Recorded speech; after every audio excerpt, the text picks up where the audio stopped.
চট্টগ্রামে বিজয় দিবসের অনুষ্ঠানে হামলার ঘটনা ঘটেছে।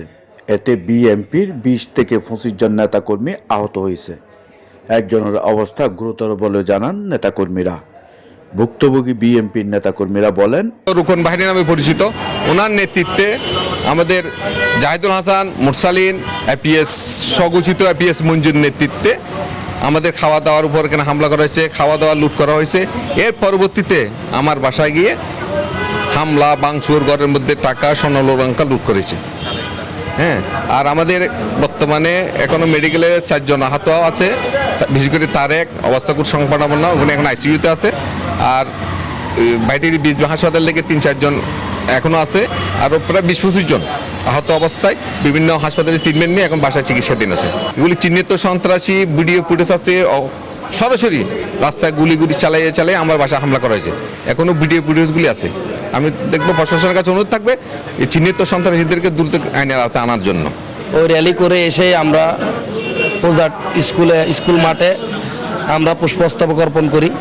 এরপরে আমাদের যথা নিয়মে আমরা প্রায় 1,500 মানুষের খাবার আয়োজন করি। ওখানে আমাদের খাবার দাবার চলতেছিল। ঠিক তখনই বিএনপির আর একটা অপরপক্ষ রুকন মেম্বার জাহেদ মুরসালিন পিএস মঞ্জু ওদের একটা মিছিল নিয়ে ফুজাট ক্যাম্প হাইস্কুল মাঠ প্রাঙ্গণে ওরা প্রবেশ করে। এরপরে ওরা ওখানে উশৃঙ্খল বক্তব্য দেওয়া শুরু করে আমাদেরকে উদ্দেশ্য করে। এরপরে ওরা আমাদেরকে উদ্দেশ্য করে ইট পাটকেল নিক্ষেপ করে। এখান থেকে সংঘর্ষের সূত্রপাত। তারপরে ধাওয়া পাল্টা দেওয়া হয়। আমাদের শ্রদ্ধেয় বড় ভাই তারেক গুরুতর প্রায় 40-50 জন সন্ত্রাসী মিলে ওকে একজনকে নিরীহ অস্ত্রধারী, ওর হাতে কিছুই ছিল না, ওকে যথেষ্ট পরিমাণ মারধর করে এবং ও এখন আইসিইউতে ভর্তি আছে। তারপর আমাদের রাশেদ ভাই, আমাদের আরেকজন কর্মী সিরাজ, ফাহিম, ছাত্রদলের ফাহিম, মেহেদি, মামুন এবং আরও অসংখ্য নেতাকর্মীকে তারা আঘাতপ্রাপ্ত করে।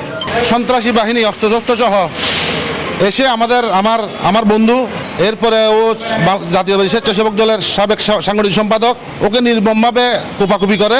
আমার বন্ধু তারেক ওকে যথেষ্ট পরিমাণ জখম করে। ও বর্তমানে চিকিৎসাধীন আছে, সংকটাপন্ন অবস্থায় আছে, আইসিইউর মধ্যে আছে।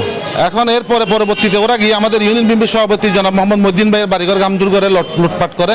এরা সন্ত্রাসী কর্মকাণ্ড চালায়। রুকন গ্রুপের নেতৃত্বে ইন্ধন দাতা হচ্ছে মোহাম্মদ মুরসালিন আর মোহাম্মদ জাহেদ।